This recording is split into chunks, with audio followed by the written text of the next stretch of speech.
Hello and welcome back to the Smashy Business Show. I'm Farah Bashir. Joining me is... And I'm Ward Ahmed. So you guys, I'm so excited to have Ward with us. And I want to ask you a question. Ward, would you think of having your own business one day? Yes, of course, I would think of having my own business. I think that, when you have your own business, you have the added advantage of, having control over all the creative decisions. And, you can really just make your wildest dreams come true. I agree with you. However, it's not really that easy. Do you think it's luck or do you think it's like really hard work that all of these businessmen really put through to have successful businesses? Because to have a business, it's not, it's a lot of work. It's an almost everyday job, every second job to handle. Of course, it's hard work because, if you want to go after something big, obviously, you have to have hard work in it because in the end of the day, hard work does pay off. But, I really do believe, for any business owner, when they start something, they started it because they love it. True. And, if you love something, you're going to go through with it and you're really going to enjoy it. And you get it as well, by the way, because you have told me something about Steve Jobs before we got on the show. Why don't we share it with the audience?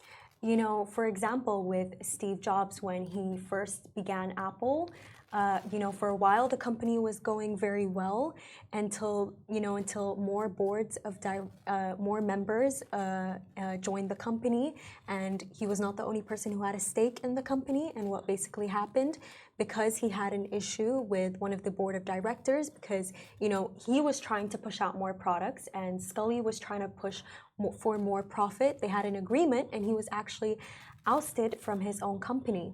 That's really sad, honestly, because when we think of Apple, we think of Steve Jobs, right? And what is Apple without Steve Jobs? That's true. You know what I mean? But he did come back later on. Of course, he did come back later on, and he was able to buy the company back. And that's when he was able to push the infamous iPhone and the iMac. Of course, honestly, Apple products are for the win at all times. I love Apple, I love its products. But you guys, let's jump. And I want to just give you a brief of the headlines of the things that we're going to be talking about today. So, Dubai entrepreneur launches low-cost air Kerala, targeting affordable flights for Indian expats, which is very interesting. And UAE's Electra acquires 20% stake in Egypt's Elsewedy Electric for $450 million. It's a huge number. And a risk that we're going to be talking about. And of course, Saudi Arabia announces a major increase in job opportunities for expats, which is interesting, really interesting, but we're going to be diving deep in a bit. So let's start with the Kerala affordable flights for Indian expats. So Dubai entrepreneurs are bringing affordable travel to Kerala, India, with the launch of new regional airline, Kerala. Now, the airline, backed by Afi Ahmed and Ayub Kalada of Zaftli Aviation, secured this initial no objection certificate from India's Civil Aviation Ministry. And Air Kerala aims to boost tourism and trade in Kerala while creating 350 jobs in the state's capital, Kochi. And the airline will initially focus on connecting smaller Tier 2 and Tier 3 cities with larger metro airports within India using the ATR 72-600 aircraft.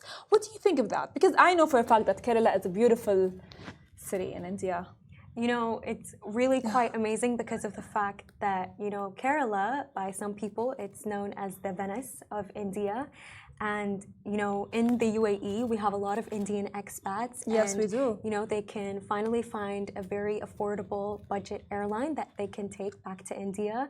And it's also very amazing because they're using the ATR 72-600 planes. True. And what makes these planes very special is that these planes are, they're very fuel efficient, and because they're very fuel efficient, that means that they could run for very long, and they could go to different locations, and because of the fact that they're also very small size, they could go to smaller cities that in another case, they wouldn't really be able to fit a big plane. So, what this is really going to do is that it's going to allow people from smaller cities in Kerala to go to bigger cities without having to, travel, take the plane from major cities. I agree with you, by the way. And as you mentioned, something that's very important, that we have a large number of Indian expats here in the country, in Dubai, that has contributed to Dubai's growth, let me say.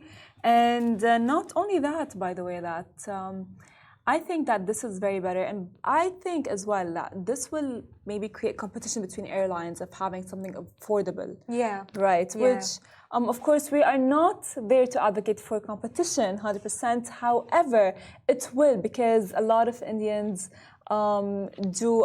expats do live here and work here, and they do go and come back from India, and as well with it will increase, I would say, tourism in India. You know what I mean? Because like as you said, Kerala is a beautiful city. Very beautiful palm trees. Yes. I mean, would you go to Kerala? And of course I would go to Kerala. They have very beautiful palm trees, the coconuts, the passion fruit. Oh, yes. I mean, the mangoes as well. Yeah, the mangoes. I love mangoes. And, it's really, most importantly, it's really going to give Kerala a competitive edge, especially in India. And, as you said, because it's going to boost tourism, the more people are coming to the country, the more they're consuming in the country, and this is going to boost revenue. I especially think for smaller cities in Kerala, this is, really going to boost their tourism and revenue. I agree with you, but speaking of the revenue is estimated for 2021 to 2022. It was between like 1,030,981 rupees. However, they're expecting they want to increase it right now, and that's why they are, by the way, like maybe promoting tourism and more jobs, because they want to support the economy, of course.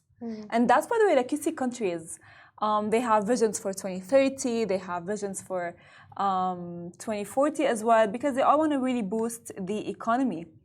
Would you think, would you go and work in Kerala? Do you think that the economy boost that they are trying to have or develop in Kerala with the low cost airplanes, do you think it will boost the economy?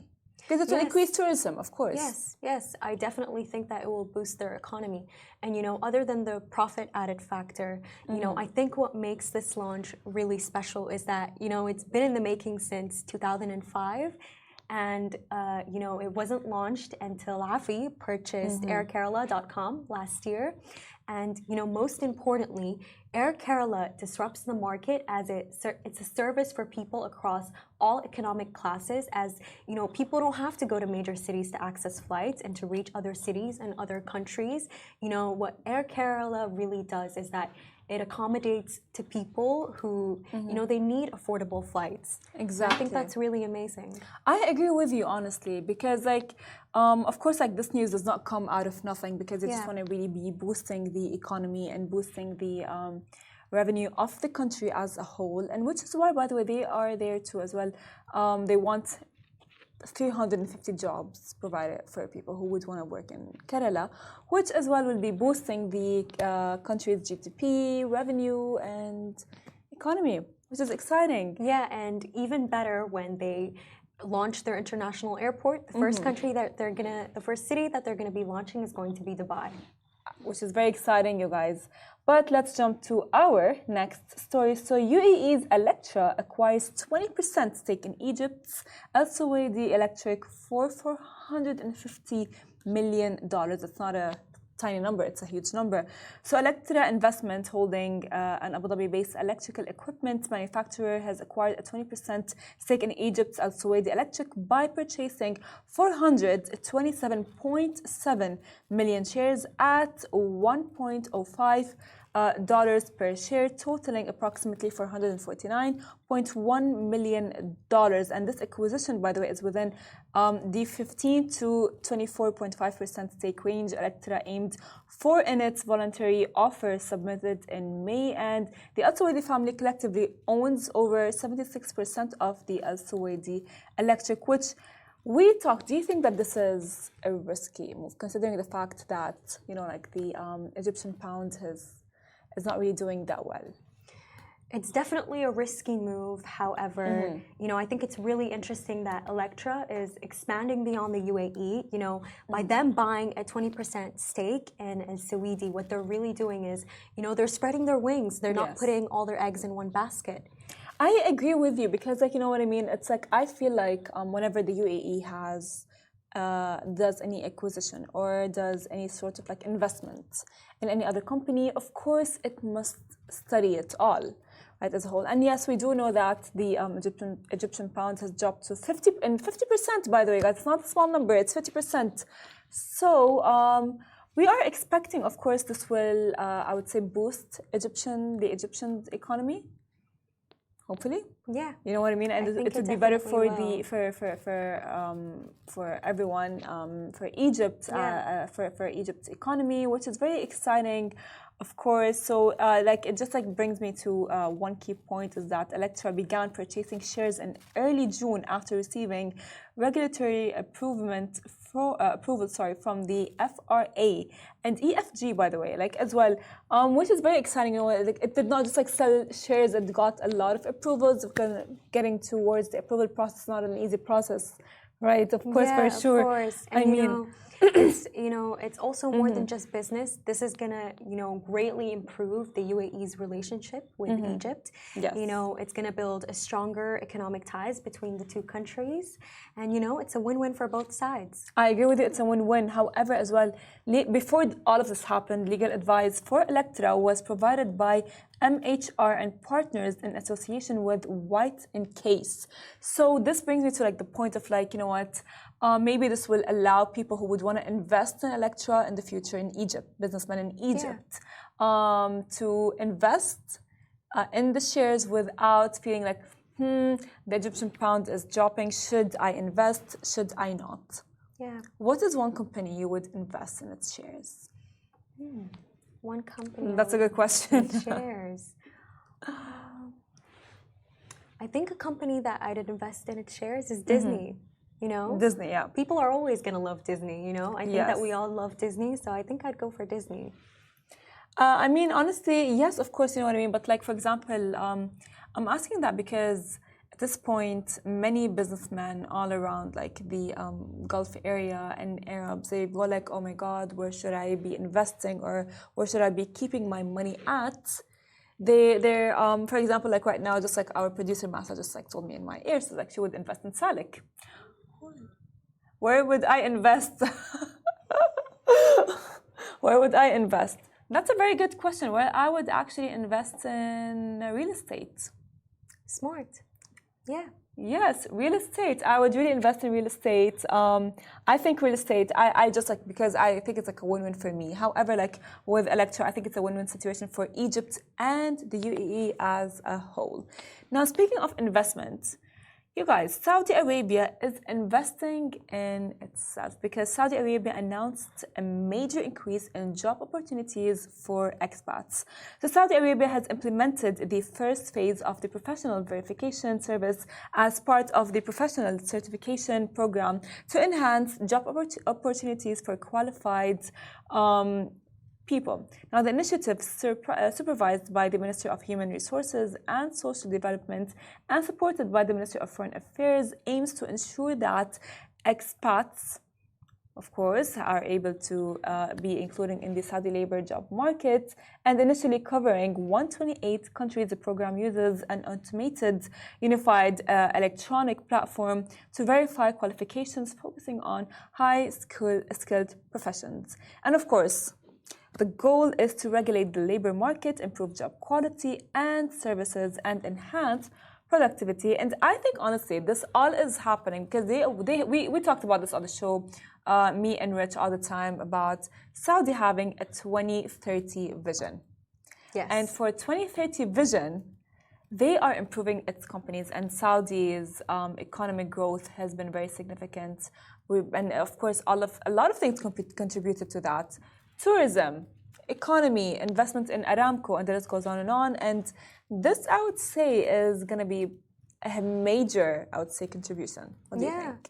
I definitely think so. And I think that, the professional verification scheme, the reason why it's so important is because really it's going to ensure that, people's qualifications are genuine.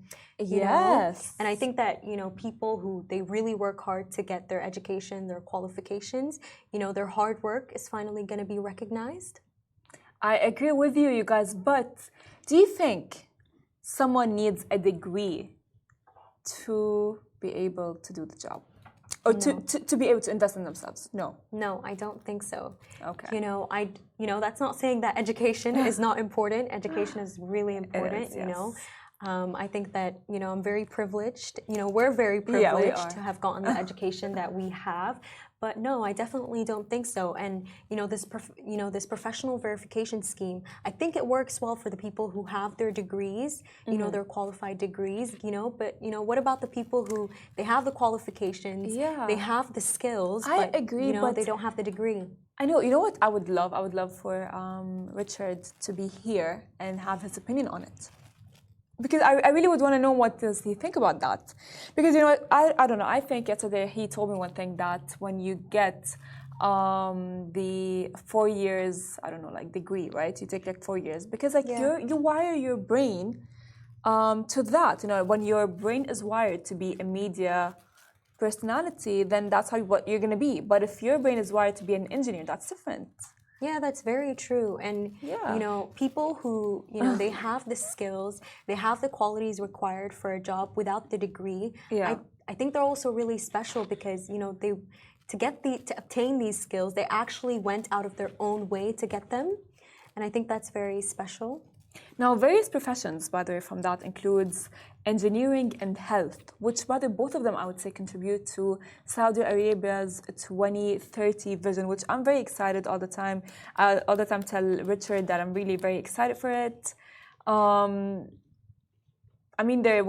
looking forward to it because, the 2030 vision, it's launched by Saudi Arabia and it aims to achieve the goal of increased diversification economically, socially, and culturally, in line with this is all in line with the vision of the Saudi Arabia Crown Prince, Prime Minister Mohammed bin Salman, which is really, by the way, let me tell you, it just brings me to a point of we have seen Saudi Arabia over the past, I would say month, really grow in several different aspects, whether they are as well they invested in electric cars for the environment, right? And they have as well, I would say, told people to invest in Aramco and oil, which is really exciting and impressive. And this is all, by the way, it will support the country's economy.